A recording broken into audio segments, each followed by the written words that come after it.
বন্ধু মুসলমান, রব্বে কারীম জান্নাতের মধ্যে একটা মজমা কায়েম করবে, একটা মজমা তৈরি করবে। ওই মজমার মধ্যে সভাপতি থাকবে আল্লাহ নিজে, আল্লাহু আকবার বলেন। এবং ওই মজমার মধ্যে প্রধান অতিথি থাকবে আমাদের আখিরি জামানার নবী মুহাম্মদুর রাসূলুল্লাহ সাল্লাল্লাহু আলাইহি ওয়াসাল্লাম। বিশেষ অতিথি থাকবে হযরত দাউদ আলাইহিস সালাম। আল্লাহু আকবার বলেন। আসমান আল্লাহকে ডাক দিয়ে বললেন, আল্লাহ আমি এত ভারী আমানত কোনোভাবেই গ্রহণ করতে পারবো না। আল্লাহ জমিনকে ডাক দিয়ে বললেন, জমিন তুমি গ্রহণ করো। জমিন ডাক দিয়ে বললেন, আল্লাহ আমিও এত ভারী আমানত গ্রহণ করতে পারবো না। আল্লাহ পাহাড়কে ডাক দিয়ে বললেন, পাহাড় তুমি গ্রহণ করো। পাহাড়ও আল্লাহকে ডাক দিয়ে বললেন, আল্লাহ আমি এত বড় ভারী আমানত কোনোভাবেই গ্রহণ করতে পারবো না। বনি আদম উম্মতে মুহাম্মাদি আমরা এই ভারী আমানত গ্রহণ করতে রাজি হয়ে গেছি।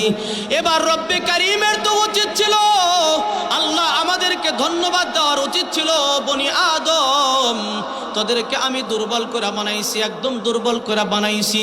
তোরা এই ভারী আমানত, এত বড় আমানত যে আসমান অস্বীকার করছে, জমিন অস্বীকার করছে, পাহাড় অস্বীকার করছে, আর তোরা এত বড় ভারী আমানত গ্রহণ করার জন্য রাজি হয়ে গেছোস।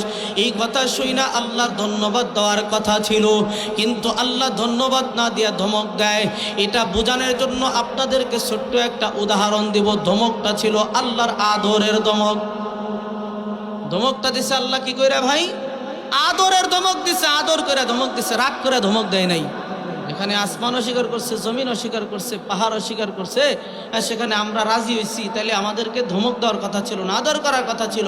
কিন্তু মুফাসসিরিন ইকরামগণ বলেন যে আল্লাহ যে ধমকটা দিছেন, এই ধমকটা মূলত আদর করে ধমক দিছেন। আলহামদুলিল্লাহ বলে। উদাহরণ দেওয়ার জন্য আপনাদেরকে সহজে বুঝাই, আমাদের কাছেই হামিদপুর বাজার, কথা বলেন ঠিক কিনা?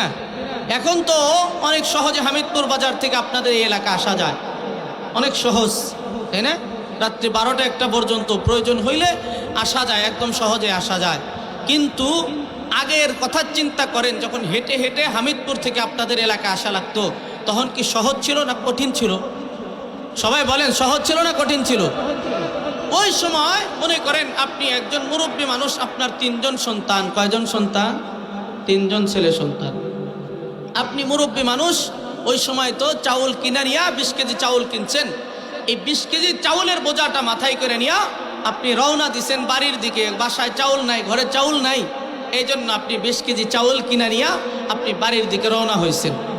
কিন্তু এই 20 কেজির বোঝা বহন করা আপনার একটু কষ্ট হইতেছে, কঠিন হইতেছে। তো আপনি চিন্তা করতেছেন, যদি কাউকে পাইতাম বা সন্তানদের মধ্যে থেকে যদি কেউ সামনে পড়তো, তাহলে সন্তানেরা যদি আমার এই চাউলের বোঝাটা বাড়ি পর্যন্ত নিয়ে দিত, আমার জন্য অনেক সহজ হইতো। এটা চিন্তা করতেছে। এই চিন্তা করতে করতে একটু সামনের দিকে আগায় আসছেন, হঠাৎ করে বড় ছেলের সাথে সাক্ষাৎ হয়ে গেছে। আপনার বড় ছেলেকে ডাক দিয়ে বলছেন, ও বাবা,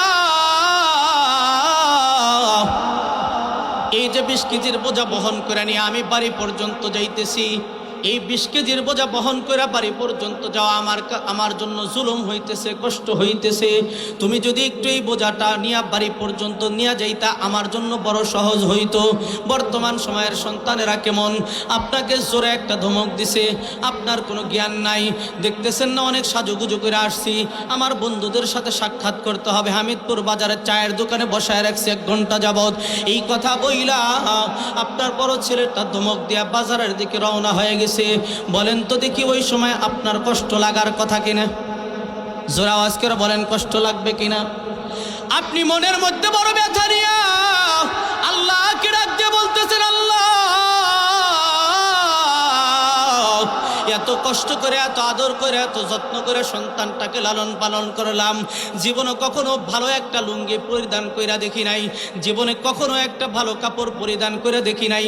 কারণ একটা চিন্তা আমার মাথার মধ্যে থাকছে, মাস শেষ হইলে সন্তান লেখাপড়া করে আমার কাছে টাকা চাবে, আমাকে এই টাকা গুইনা গুইনা যে টাকা চাবে ওই টাকাটা আমার দিয়ে দিতে হবে। এই চিন্তা কইরা নিজের আরাম আয়েশকে ভুলে গেছি, শুধুমাত্র এই সন্তানদের চিন্তা কইরা। আজকে আমি বাবা এত কষ্ট করে বোঝা বহন করে বাড়ি পর্যন্ত নিয়ে যাইতেছি, কিন্তু আমার সন্তানের আড্ডাটা বড়, বন্ধুর সাথে সাক্ষাৎটা বড়, আপনি দিলের মধ্যে বড় ব্যথা নিয়ে, বড় কষ্ট নিয়ে সামনের দিকে আসতেছেন, আর আপনার চক্ষু বেয়ে বেয়ে পানি পড়তেছে, আর আল্লাহকে বলতেছেন, আল্লাহ এত কষ্ট করে আমার সন্তানদেরকে মানুষ করা মনে হয় ভুল হয়েছে। অনেক সময় এমন কথা আমরা বলি কিনা, জোরে বলেন, জোরে আওয়াজ করে বলেন, বলি কিনা? তোরে মানুষ করছি কেন? তোরে মানুষ না করলেই ভালো হইতো, যেমনে মন চায় এমনি চলতি। তোরে মানুষ কইরা তো আমার এখন তোর কারণে মানুষের কাছে বেইজ্জতি হইতে হয়। কথা বলেন ঠিক কিনা? আল্লাহর বান্দা, আপনি মুরব্বী মানুষ, আপনি মনের মধ্যে বিভিন্ন কল্পনা জল্পনা করতে করতে সামনের দিকে আগায় আসতেছেন। কিছু দূর আগায় আসার পর মনে করেন শালেঙ্কা নদীর পার পর্যন্ত আপনি চইলা আসছেন। এমন সময় আপনার মেজো ছেলের সাথে সাক্ষাৎ হয়ে গেছে। মেজো ছেলেটাকেও ডাক দিয়ে বলতেছেন, বাবা তুমি যদি আমার বোঝাটা বহন কইরা বাড়ি পর্যন্ত নিয়ে দিতা, আমার আরাম হয়তো, শান্তি পাইতাম। আপনার মেজো ছেলেটা একটু ছোটর দিকে আসলে ধমকটা বাড়ে বেশি। কথা বলেন ঠিক কিনা? ছোটর দিকে আসলে ধমকটা একটু বেশি জোরে হয়। আপনার মেজো ছেলেটা আর একটু জোরে করে ধমক দেয়া বলতেছে, আপনার কোনো জ্ঞান নাই, আপনার কোনো আকল নাই। এই যে বন্ধুদের সাথে আড্ডা দেওয়ার জন্য এক জায়গায় যাইতেছি, আপনি আমাকে বলতেছেন বোঝা বহন করে বাড়ি পর্যন্ত নিয়ে যাইতে, আমার দ্বারা এটা সম্ভব না, আপনি কষ্ট করে নিয়ে যান। এই কথা যখন আপনি শুনছেন, আপনি বাবার দিলের ভিতরে আগে একটু কষ্ট ছিল, এখন কষ্টটা ডবল হয়েছে কিনা? জোরে বলেন, হয়েছে কিনা ডবল? কষ্টটা আরো বেশি হয়ে গেছে। এবার কষ্ট নিয়ে আল্লাহকে ডাক দিয়ে বলতেছেন, আল্লাহ কেমন সন্তান তুমি আমাকে দিয়েছিলা গো আল্লাহ। মনের মধ্যে ব্যথা নিয়া আল্লাহর কাছে চোখের পানি ফালায়া কান্নাকাটি করতেছেন, আর বলতেছেন, আল্লাহ এই ধরনের সন্তান তো না থাকাই ভালো ছিল, কারণ যেই সন্তান বাবার কষ্ট বোঝে না, বর্তমান সময়ের কোনো সন্তান বাবার কষ্ট বোঝে না। কথা বলেন ঠিক কিনা? জোর আওয়াজ করে বলেন ঠিক কিনা? আল্লাহর বান্দা, আপনি এত মনের মধ্যে ব্যথা নিয়া, এত কষ্ট নিয়ে আল্লাহকে ডাক দিয়ে বলতেছেন, আল্লাহ যেই সন্তানদের দিকে তাকায় জীবনে কোনোদিন বিবিকে ভালো কাপড় পরতে দেই নাই, বাসায় কোনোদিন ভালো খাবারের ব্যবস্থা করি নাই, এই সন্তানগুলো আমার সাথে এরকম আচরণ করতে পারে কোনোদিন চিন্তা করি নাই। কিন্তু আল্লাহর কাছে তো বদদুয়াও করতে পারতেছেন না, কারণ মা বাবা কোনোদিন সন্তানের জন্য বদদুয়া করতে পারে না। কথা বলেন ঠিক কিনা? কিন্তু মনের মধ্যে বড় ব্যথার কষ্ট নিয়া আবারও সামনের দিকে আগাইতেছেন, কারণ বড় ছেলেও নেই নাই, মেজো ছেলেও আপনার বোঝাটা বহন করতে রাজি হয় নাই। বোঝাটা নিয়ে তো আপনার বাড়ি পর্যন্ত যাইতে হবে। এই চিন্তা কইরা আপনি মনের মধ্যে বড় ব্যথা নিয়া, কষ্ট নিয়া বাড়ির দিকে রওনা হয়ে গেছেন। মনের মধ্যে কষ্ট নিয়া খুব কষ্ট করে যখন বোঝাটা বহন কইরা আপনি আপনার বাড়ির গেট পর্যন্ত চলে আসছেন, আপনার বাড়িতে একজন ছোট ছেলে আছে। ওই ছোট বাচ্চারা কিন্তু বাজার থেকে আসলে দৌড়ায় আসে। কথা বলেন ঠিক কিনা? আব্বা আসছে বাজার থেকে, দাদা আসছে বাজার থেকে, মজা নিয়ে আইছে, মজা খামু। কথা বলেন ঠিক কিনা? আল্লাহর এই ছোট্ট বান্দা, আপনার ছোট্ট ছেলেটা আস্তে আস্তে গেট পর্যন্ত আসার পর বাবা, আপনি বাবাকে ডাক দেয়া বলতেছেন, আব্বা মজা দেন, বাজার থেকে আসছেন মজা দেন। আপনি সন্তানকে ডাক দেয়া বলতেছেন না, রাগ করে বলতেছেন না, তোরে আর মজা খাওয়াইতে চাই না। আপনি এই কথা বলার পর আপনার ছোট ছেলেটা ডাক দিয়ে বলতেছে, আব্বা আপনি আজকে মন করে কথা বলেন কেন, কারণটা কি? আপনি সুন্দর করে সন্তানকে ডাক দেয়া বলতেছেন, এই যে কষ্ট করে বোঝা নিয়ে আসলাম, তোর বড় ভাইকে বলছিলাম বোঝাটা নিয়ে আসার জন্য, গ্রহণ করে নাই। তোর মেজো ভাইকে বলেছিলাম বোঝাটা নিয়ে আসার জন্য, গ্রহণ করে নাই। আমি তোকে মজা খাওয়ায় কি করব? ওদেরকেও তো এরকম তোর মতো মজা খাওয়ায় বড় করছি। মনের মধ্যে বড় ব্যথা আর কষ্ট নিয়া আপনি আপনার ছোট্ট সন্তানকে জোরে করে একটা ধমক দিচ্ছেন, যা তোরে আর মজা খাওয়াইতে চাই না। আপনার এই সন্তানটা আপনাকে ডাক দিয়ে বলতেছে, আব্বা ওরা নেই নাই তাতে কি হয়েছে, আপনি বোঝাটা আমার মাথায় দেন, আমি ঘর পর্যন্ত নিয়ে যাই। মারহাবা বলেন, জোরে আওয়াজ করে বলেন মারহাবা। আপনার সন্তান, ছোট সন্তান, এই কলিজার টুকরা সন্তান ডাক দিয়ে বলে, বাবা ওরা নেই নেই তাতে কি হয়েছে, আপনি আমার মাথায় বোঝাটা দিয়া দেন। আপনি বাবা এই কথাটা শুই না জোরে করে একটা ধমক দিছেন, যা তুই এখান থেকে সইরা যায়, ওরা নিতে পারবে, ওরা নেই নাই, আর তুই নিতে পারবি না, তুই নেওয়ার জন্য রাজি হয়ে গেছোস। ও বন্ধু মুসলমান, আমার কথাটুকু যদি বুঝা থাকেন সবাই একসাথে উত্তর দিবেন। এই যে বাবা ছোট্ট বাচ্চা ছোট ছেলেটাকে যে ধমক দিছে, রাগ করে ধমক দিছে না আদর করে ধমক দিছে? সবাই বলেন ভাই, রাগ করে না আদর কইরা? ও বন্ধু মুসলমান, খুব সুন্দর করে আদর কইরা বাবা কি করেছে, সন্তানকে জোরে করে একটা ধমক দিয়া এবার বাবা কি করতেছে, বাবা জানে আমার এই সন্তান 20 কেজির বোঝা বহন করতে পারবে না, এই জন্য বাবা কি করতেছে, ঠিক আছে তুমি তোমার বোঝা যখন নিতে চাও আসো। বাবা সুন্দর করে এই বোঝাটা একটু উঁচা করে ধইরা থাকে, সন্তান মনে করতেছে আমি বোঝা বহন করে নিয়ে যাই, কিন্তু বাবা জানে এই বোঝাটা যদি আমার সন্তানের মাথায় ছাইরা দেই, আমার সন্তান কোনোদিনই এই বোঝার ভর সহ্য করতে পারবে না। ও বন্ধু মুসলমান, রব্বে করিম ডাক দিয়া বলেন, ও আমার বান্দারা, ও আমার বান্দিরা, তোমরা বনি আদম, তোমরা উম্মতে মুহাম্মাদি যেহেতু কোরআন নামক বাড়ি আমানতকে গ্রহণ করতে রাজি হয়ে গেছো, আমি আল্লাহ মূলত রাগ করে তোমাদেরকে ধমক দেই নাই, আমি আল্লাহ মূলত আদর করে ধমক দিছি। বাবা যেমন সন্তানের মাথার উপর বোঝাটা উঁচা করে ধইরা রাখে, আল্লাহ ডাক দিয়া বলেন, তোমরা দুর্বল মানুষেরা যেহেতু এই ভারী আমানত বহন করার জন্য রাজি হয়ে গেছো, আমি আল্লাহ জানি এত ভারী আমানত তোমরা বহন করতে পারবা না, এই জন্য আমি আল্লাহ এই ভারী আমানত বহন করার দায়িত্ব নিজে গ্রহণ করে নিলাম। চিল্লায় বলি আল্লাহু আকবার। আল্লাহ নিজে বলেন এই ভারী আমানত আমি ওই যে সন্তানের মাথার উপর যেমন উঁচা করে ধরে থাকে, আল্লাহ বলেন আমি নিজে দায়িত্ব নিয়ে নিলাম। আল্লাহ আয়াতের মধ্যে স্পষ্ট করেছেন, ইন্না নাহনু নাযালনা যিকরা ওয়া ইন্না লাহু লাহাফিযুন।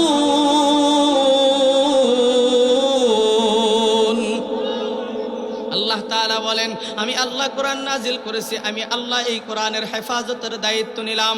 ও বন্ধু মুসলমান, রব্বে করিম এই কোরআন নামক আমানত বহন করা, হেফাজত করার দায়িত্ব নিয়ে নিয়েছেন। এই জন্য ছোট ছোট বাচ্চাদের দিলের ভিতরে আজকে কোরআন, ছোট ছোট বাচ্চারা আজকে 30 পারা কোরআনের হাফেজ হয়ে যায়। কথা বলেন ঠিক কিনা? যারা আওয়াজ করে বলেন ঠিক কিনা?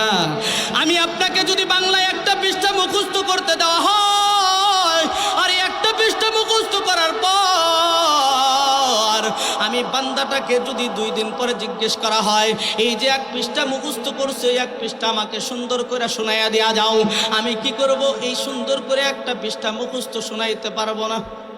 কথা বলেন ঠিক কিনা? কিন্তু রব্বে করিমের কি কুদরত, যেহেতু আল্লাহ নিজে হেফাজতের দায়িত্ব নিছেন, সেহেতু রব্বে করিমের কি কুদরত। এই যে আজকে দেখলাম ছোট্ট একটা বাচ্চা, মাত্র 8 বছর বয়স, মাত্র 4 মাসে কোরআনের হাফেজ হয়ে গেছে। আল্লাহু আকবার বলেন। আল্লাহ পারেন কি পারেন না?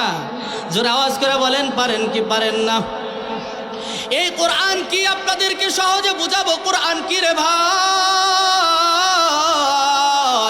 এই কোরআনকে যদি আপনি সর্বপ্রথম প্রশ্ন করেন, কোরআন, ও কোরআন তোমার নামটা কি, যদি একটু বইলা দিতা, আপনাদেরকে আয়াত দিয়ে বুঝাই দিব কোরআন সম্পর্কে। কোরআনকে যদি আপনি প্রশ্ন করেন, কোরআন তোমার নামটা সুন্দর করে বলে দাও, কোরআন সরাসরি আয়াত দিয়ে বলে দেয়। সূরা বুরুজের একটা আয়াত, বাল হুয়া কুরআনুম মাজিদ।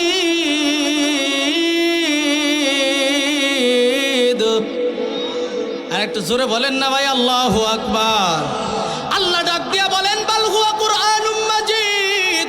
কোরআনের পরিচয় কোরআন নিজে দিতেছে, আমি কোরআন মাজিদ। এই কোরআনকে আপনি প্রশ্ন করেছেন, বুঝলাম তোমার নাম কোরআন মাজিদ, কিন্তু তুমি দুনিয়াতে আসার আগে কোথায় ছিলা? কোথায় ছিলা? কোথায় থেকে তুমি দুনিয়াতে এসেছো? কোরআন সরাসরি পরের আয়াতে উত্তর দিতেছে, ফি লাউহিম মাহফুজ।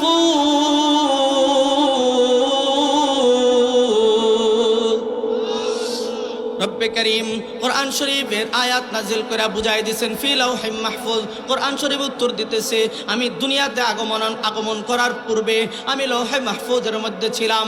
কোরআনকে যদি প্রশ্ন করেন, ঠিক আছে বুঝতে পারলাম তুমি লৌহে মাহফুজে ছিলা, এখানে তুমি কার মাধ্যমে এসেছো, কার মাধ্যমে এসেছো, কার মাধ্যমে এসেছো? কোরআন নিজে উত্তর দেয়, নাযালা বিহি রূহুল আমিন।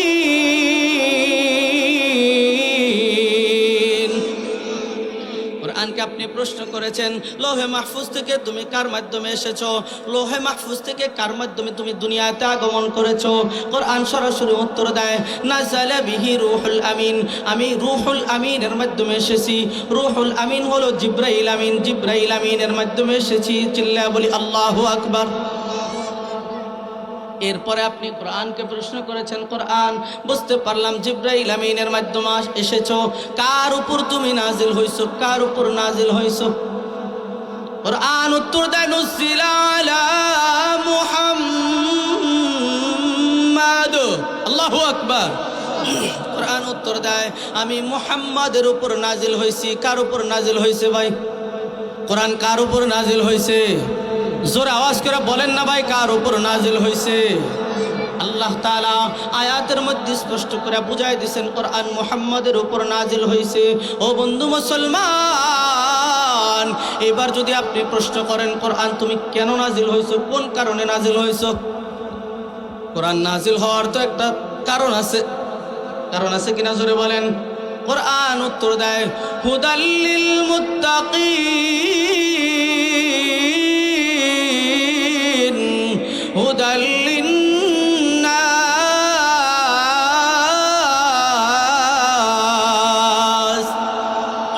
কোরআন উত্তর দেয়, হুদাল্লিল মুত্তাকিন, মুত্তাকিনদের হেদায়েতের জন্য আমি কোরআন নাজিল হয়েছি। হুদাল্লিন নাস, আমি মানুষদের হেদায়েতের জন্য নাজিল হয়েছি। চিল্লায় বলি আল্লাহু আকবার। এবার আপনি প্রশ্ন করেছেন কোরআনকে, কোরআন তুমি কোন মাসে নাজিল হয়েছো? কোরআন সরাসরি উত্তর দেয়, শাহরু রমাদানাল্লাযী উনজিলা ফীহিল কুরআন। কোরআন সরাসরি উত্তর দেয়। কোরআনকে আপনি প্রশ্ন করেছেন, কোরআন তুমি কোন মাসে নাজিল হয়েছো? কোরআন দিয়ে সরাসরি কোরআন উত্তর দিতেছে, আমি রমজান মাসে নাজিল হয়েছি, রমজান মাসে নাজিল হয়েছি। আল্লাহু আকবার। এবার কোরআনকে আপনি প্রশ্ন করেছেন, কোরআন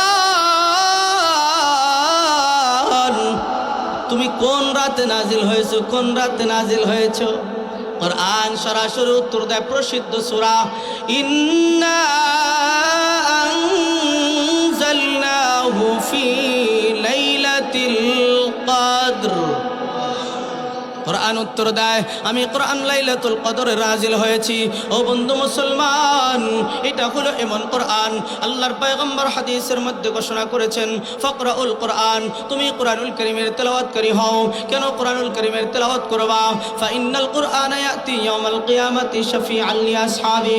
কোরআন ডাক দিয়ে বলে, এই জন্য কোরআনুল কারীমের তেলাওয়াত করবা, কেননা কোরআন কিয়ামতের দিন কোরআন তেলাওয়াতকারীর জন্য সুপারিশকারী হবে। চিল্লায় বলি সুবহানাল্লাহ। এই কোরআন সর্বপ্রথম লৌহে মাহফুজের মধ্যে ছিল, জিবরাইল আমিনের মাধ্যমে আমাদের উপর নাজিল হয়েছে। রমজান মাসে নাজিল হয়েছে, লাইলাতুল কদরে নাজিল হয়েছে, মানুষের হেদায়েতের জন্য নাজিল হয়েছে। এরপরে আসেন, কোরআন হলো ভারী আমানত। এই আমানতটার জন্য সর্বপ্রথম লৌহে মাহফুজ আমানতের কাঠগড়ায় দাঁড়াবে। লৌহে মাহফুজকে আমানতের কাঠগড়ায় দাঁড় করায় বলা হবে, ও কোরআন। লৌহে মাহফুজকে বলবে, আমি যে তোমার কাছে কোরআনটা রেখেছিলাম, এই কোরআন নামক আমানতটা তুমি কি করেছো, কার কাছে দিয়েছো? লৌহে মাহফুজ আমানতের কাঠগড়ায় দাঁড়ায় বলবে, আল্লাহ, আমি এই কোরআন নামক আমানত, এই কোরআন নামক আমানত, যে আমানতটা আপনি আমাকে দিয়েছিলেন, এই কোরআন নামক আমানতটা আমার কাছ থেকে আপনার আদেশে জিবরাইল আমিন নিয়ে গেছে। আল্লাহু আকবার বলেন। এবার জিবরাইল আমিনকে আমানতের কাঠগড়ায় দাঁড় করানো হবে। জিবরাইল আমিনকে ডাক দিয়ে বলবে, আল্লাহ ডাক দিয়ে বলবেন, জিবরাইল তুমি যে কোরআন লৌহে মাহফুজ থেকে নিয়ে গেছো, লৌহে মাহফুজ থেকে কোরআন নিয়ে তুমি কি করেছো? লৌহে মাহফুজ ডাক জিবরাইল আমিন ডাক দিয়া বলবে, আল্লাহ আমি এই কোরআন নামক আমানতকে নিয়া আপনার হাবিব সাল্লাল্লাহু আলাইহি ওয়াসাল্লাম পর্যন্ত পৌঁছায় দিছি। আল্লাহু আকবার। এবার আমাদের নবীকে আল্লাহ ডাক দিয়া বলবেন, ও আমার হাবিব, এই যে কোরআন নামক আমানত জিবরাইল আমিন আপনার কাছ থেকে, আপনি জিবরাইল আমিন আপনার পর্যন্ত পৌঁছায় দিছে, এই কোরআন আপনি কি করেছেন? জিবরাইল আমিনের কথা, জিবরাইল আমিন আপনার কাছে যে পৌঁছায় দিছে এই কথা অনুযায়ী কোরআন তো আপনার কাছে আছে, আপনি কি করেছেন কোরআনটা? আমাদের নবী মুহাম্মদুর রাসূলুল্লাহ সাল্লাল্লাহু আলাইহি ওয়াসাল্লাম আল্লাহকে ডাক দিয়ে বলবেন, আল্লাহ এই ভারী আমানতটা আমি আমার সাহাবা আজমাইনকে, আমার উম্মত পর্যন্ত পৌঁছায় দিছি। চিল্লায় বলি আল্লাহু আকবার। এবার রব্বে কারীম পুরা উম্মতকে আমানতের কাঠগড়ায় দাঁড় করাবে রে ভাই, পুরা উম্মতকে আমানতের কাঠগড়ায় দাঁড় করাইয়া পুরা উম্মতকে জিজ্ঞেস করবে, তুমি কোরআনুল কারীমটা কি করেছিলা? ও বন্ধু মুসলমান, আল্লাহর পয়গম্বর হাদিসের মধ্যে ঘোষণা করেছেন, যারা কোরআনুল কারীমের তেলাওয়াতকারী হবে, যারা কোরআনুল কারীম সিনার মধ্যে ধারণ করবে, যারা কোরআনুল কারীমের ধারক বাহক হবে, আল্লাহর পয়গম্বর বলে কোরআনুল কারীমের ধারক বাহক যারা হবে, রব্বে কারীমের আমানতের পরীক্ষায় তারা সরাসরি পাশ করবে। আর এই কোরআন তেলাওয়াতকারীর জন্য রব্বে কারীম এই কোরআন তেলাওয়াতকে সুপারিশ করার অনুমতি দিবে। আর এই কোরআন তেলাওয়াতকারীকে রব্বে কারীম এমন অনুমতি দিবে, কোরআন তেলাওয়াতকারীকে, কোরআন তেলাওয়াতকারী সুপারিশ, কোরআন তেলাওয়াতকারীর জন্য কোরআন সুপারিশ কইরা জান্নাতের মেহমান বানায় দিবে। চিল্লায় বলি সুবহানাল্লাহ। ও বন্ধু মুসলমান, এই কোরআনের উপরই আমি কথা বলার চেষ্টা করব, অল্প সময়ের মধ্যে আমি আমার আলোচনার ইতি টানবো। ও বন্ধু মুসলমান, এই কোরআনুল কারীমটা কেমন কোরআন? যে কোরআন সরাসরি আল্লাহ জান্নাতের মধ্যে তেলাওয়াত করবে। আল্লাহু আকবার বলে। কিভাবে তেলাওয়াত করবে? ও বন্ধু মুসলমান, রব্বে কারীম জান্নাতের মধ্যে একটা মজমা কায়েম করবে, একটা মজমা তৈরি করবে। ওই মজমার মধ্যে সভাপতি থাকবে আল্লাহ নিজে। আল্লাহু আকবার বলেন। এবং ওই মজমার মধ্যে প্রধান অতিথি থাকবে আমাদের আখিরি জামানার নবী মুহাম্মদুর রাসূলুল্লাহ সাল্লাল্লাহু আলাইহি ওয়াসাল্লাম। বিশেষ অতিথি থাকবে হযরত দাউদ আলাইহিস সালাম। আল্লাহু আকবার বলেন। শ্রোতা থাকবে কারা? শ্রোতা কারা থাকবো?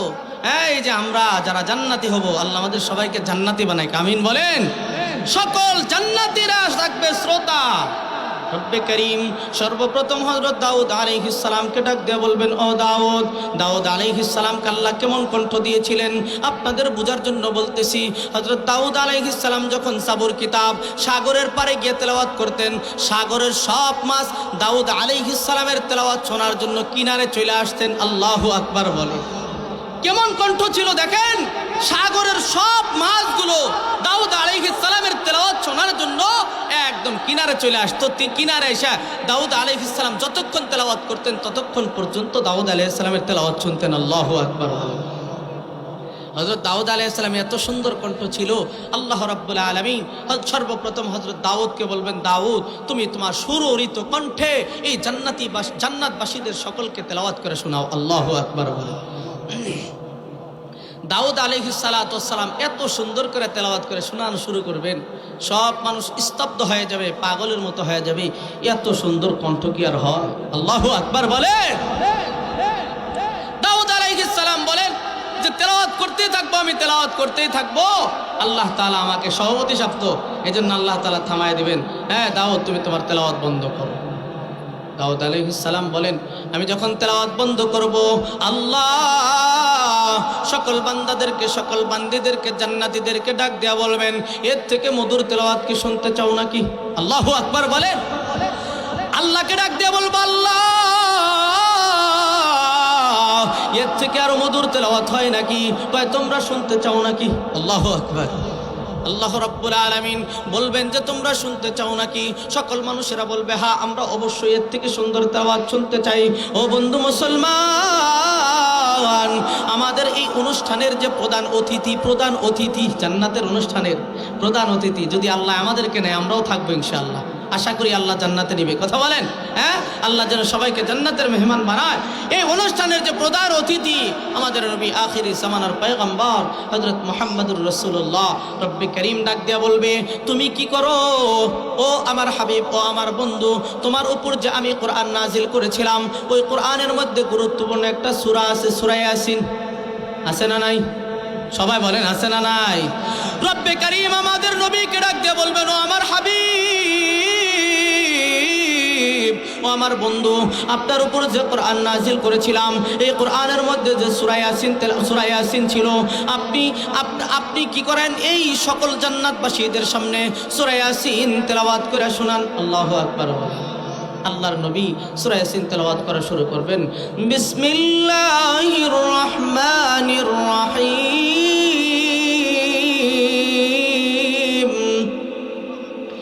ইয়াসিন ওয়াল কুরআনিল হাকীম ইন্নাকা লামিনাল মুরসালিন।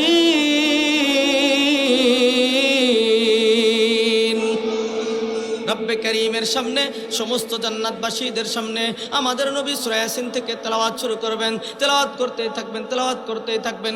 এত মজা লাগবে, মানুষ পাগলের মতো হয়ে যাবে। এত সুন্দর তেলাওয়াত হয় নাকি? নবীর কণ্ঠের তেলাওয়াত কিরকম মজা হতে পারে? বর্তমান সময়ে ছোট হাফেজদের কণ্ঠের তেলাওয়াত যদি এত মজার হয়, তাহলে ওই নবীর কণ্ঠের তেলাওয়াত, যে নবীর উপর আল্লাহ কুরআনুল কারীম নাজিল করেছে, ওই নবীর কণ্ঠের তেলাওয়াত কত মজার হবে? কথা বলেন ঠিক কিনা?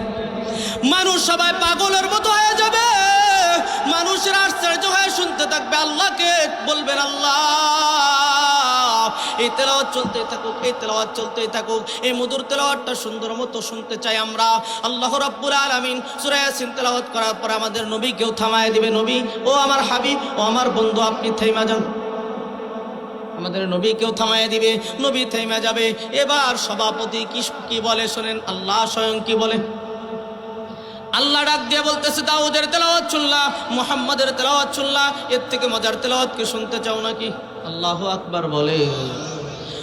রব্বে করিমকে পুরা জান্নাতবাসীরা ডাক দিয়ে বলবে, আল্লাহ,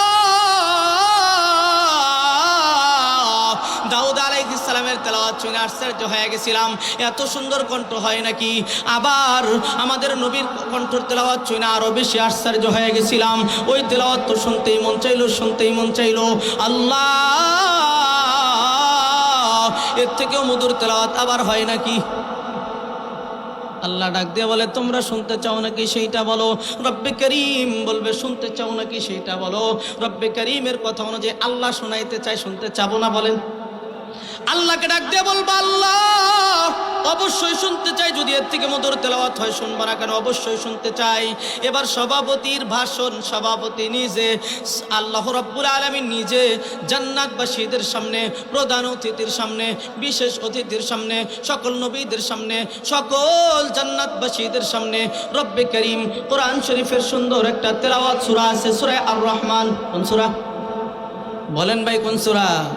আল্লাহ রাব্বুল আলামিন সরাসরি সূরা আর রহমান থেকে তেলাওয়াত করে শোনাবেন। আল্লাহু আকবার বলেন। বিসমিল্লাহির রহমানির রহিম।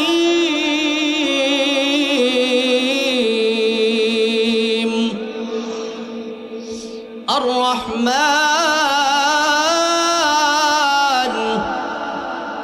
আল্লামাল কুরআন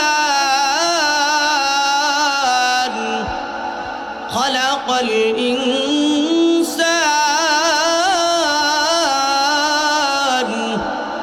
আল্লামাহুল বায়ান।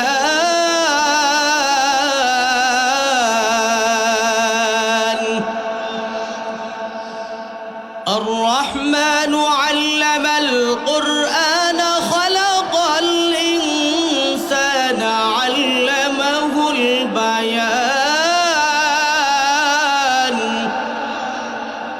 রব্বে করিম মধুর কণ্ঠে সূরা আর রহমান তেলাওয়াত করে শোনাবে, মানুষেরা সকল জান্নাতীরা পাগলের মতো হয়ে যাবে, পাগলের মতো হয়ে যাবে। আল্লাহ এত মধুর কণ্ঠে তেলাওয়াত শোনাবে, মানুষেরা পাগলের মতো হয়ে শুনতে থাকবে, আশ্চর্য হয়ে যাবে এত সুন্দর তেলাওয়াত হয় নাকি। ও বন্ধু মুসলমান, এই হলো দামি কোরআন, যে কোরআন আল্লাহ স্বয়ং নিজে জান্নাতের মধ্যে শোনাবে, যে কোরআন আমাদের নবী নিজে তেলাওয়াত করে শোনাবে। এই জন্য বন্ধু মুসলমান, এই যে আপনাদের কোরআনের মাদ্রাসাটা আপনারা সাজাইতেছেন, এই মাদ্রাসাটা অনেক সুন্দরভাবে সাজুক, এটা চান কিনা? কে কে চান একটু হাত উঠান। লিল্লাহে তাকবীর, লিল্লাহে তাকবীর। আল কোরআনের আলো, কোরআন হাদিস যেখানে। ও বন্ধু মুসলমান, আপনাদের কাছে অনুরোধ করে বলতে চাই, এই কোরআনের মাদ্রাসা, এই দ্বীনি মাদ্রাসাকে যেন আল্লাহ তাআলা কিয়ামত পর্যন্ত কবুল করে। সকলে চিল্লায় বলি আমিন। এবং এই কোরআনের মাদ্রাসাকে সুন্দর করে সাজানোর জন্য যেভাবে চেষ্টা করা দরকার, যেভাবে সাজানো দরকার, ইনশাআল্লাহ আমরা সেইভাবে সাজানোর চেষ্টা করব।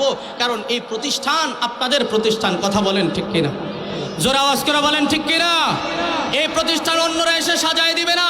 এই প্রতিষ্ঠান আপনাদের পিছনে, আপনারা এই প্রতিষ্ঠানের পিছনে মেহনত কইরা এই প্রতিষ্ঠানকে সুন্দর করে সাজাইতে হবে। কেন সাজাবেন? কারণ এই প্রতিষ্ঠান যদি সাজাইতে পারেন তাহলে এই প্রতিষ্ঠান থেকে কোরআনওয়ালা তৈরি হবে, কথা বলেন ঠিক কিনা? এই জন্য বন্ধু মুসলমান, এই কোরআনওয়ালা ঘরে ঘরে তৈরি হোক, এটা চান কিনা আপনারা? এই কোরআনওয়ালাদের সাথে থাকতে চান কিনা আপনারা? এই জন্য যারা কোরআনওয়ালা, এই কোরআনওয়ালাদের সাথে থাকার চেষ্টা করবেন, কোরআনওয়ালাদের বিরোধিতা করার চেষ্টা করবেন না। অনেকের অভ্যাস আছে যে কোরআনওয়ালাদের বিরোধিতা করতে চায়, আল্লাহর কাছে একদিন জবাব দিতে হবে। কারণ কোরআনের সাথে যদি আপনি সম্পর্ক বজায় রাখতে পারেন, কোরআনের সাথে যদি আপনি ভালোবাসা করতে পারেন, কোরআনওয়ালার সাথে যদি আপনি ভালোবাসা করতে পারেন, কোন আলিমান আও মুতাআল্লিমান আও মুঈনান আও মুহিব্বান লা তাকুন খামিসান, না আলেম হও, না আলেমের ছাত্র হও, না হয় আলেমকে মহব্বতকারী হও, না হয় আলেমকে সাহায্যকারী হও। লা তাকুন খামিসান ফাতুহলিক, আলেমের সাথে বিরোধিতাকারী হও না, ফাতুহলিক, তুমি হালাক হয়ে যাবা। ও বন্ধু মুসলমান, অনেক মানুষের অভ্যাস আছে কোরআনওয়ালাদের পিছে লেগে থাকে শুধু দোষ ধরার জন্য। তোমার হাজার হাজার দোষ তোমার ভিতরে আছে, কিন্তু তুমি কোরআনওয়ালার দোষ ধরতে যাও কেন? কথা বলেন, আছে না নাই? এই জন্য কোরআনওয়ালাদের সাথে সম্পর্ক রাখার চেষ্টা করবেন। কেন সম্পর্ক রাখবেন? কোরআনওয়ালার সাথে যদি আপনি সম্পর্ক বজায় রাখতে পারেন তাহলে আল্লাহ চাহে তো একজন আলেম, একজন হাফেজ আপনাকে সুপারিশ করে জান্নাতের মেহমান বানায় দিতে পারে। জোরে বলেন, পারে কি পারে না? এই জন্য কোরআনওয়ালাদের সাথে সম্পর্ক বজায় রাখতে রাজি আছি তো আমরা? জোরে আওয়াজ করে বলেন, রাজি আছি তো আমরা? এই জন্য কোরআনের অবমাননা হয়, কোরআনের বিরুদ্ধে চলতে চায়, আলেম ওলামার বিরুদ্ধে চলতে চায়। বর্তমানে একদল, বর্তমানে যে সমস্যা চলতেছে, আলেম ওলামাদেরকে মাইনাস করে চলতে চায়। আলেমদেরকে মাইনাস করে তাবলীগ করা যায় না, আলেমদেরকে মাইনাস করে দ্বীন প্রচার করা যায় না। যে আলেমরাই হলো দ্বীনের ধারাবাহক, যে আলেমরা হলো ওলামায়ে কেরাম, হলো আল্লাহর পয়গম্বরের ওয়ারিস, ওই আলেমদেরকে আপনি মাইনাস করে কোনোদিনই তাবলীগ পরিচালনা করতে পারবেন না, দ্বীন পরিচালনা করতে পারবেন না। ওই আলেমদের বিরুদ্ধে আসতে চান, আল্লাহর কাছে একদিন জবাবদিহিতার কাঠগড়ায় দাঁড়াইতে হবে। কথা বলেন ঠিক কিনা? এই জন্য সব সময় ওলামায়ে কেরামের পাশে থাকবো তো ইনশাআল্লাহ? জোরে আওয়াজ করে বলেন, থাকবো তো ইনশাআল্লাহ? ওলামায়ে কেরামের সাথে থাকবো তো ইনশাআল্লাহ? আল্লাহ যেন আমাদের সবাইকে তৌফিক দান করে। নাসরুম মিনাল্লাহি ওয়া ফাতহুন করিব। এই বলেই আমার আলোচনা এখানে সমাপ্ত করতেছি। যদি আমার ভাষায় কথায় কেউ কষ্ট পেয়ে থাকেন, আল্লাহর হস্তে ক্ষমা চাইতেছি। এবং কোরআন হাদিস থেকে আলোচনা করতে গিয়ে যদি এদিক সেদিক হয়ে থাকে, আল্লাহ তাআলার কাছে ক্ষমা চাইতেছি। ওমা আলাইনা ইল্লাল বালাগ। আসসালামু আলাইকুম ওয়া রাহমাতুল্লাহি ওয়া বারাকাতুহু।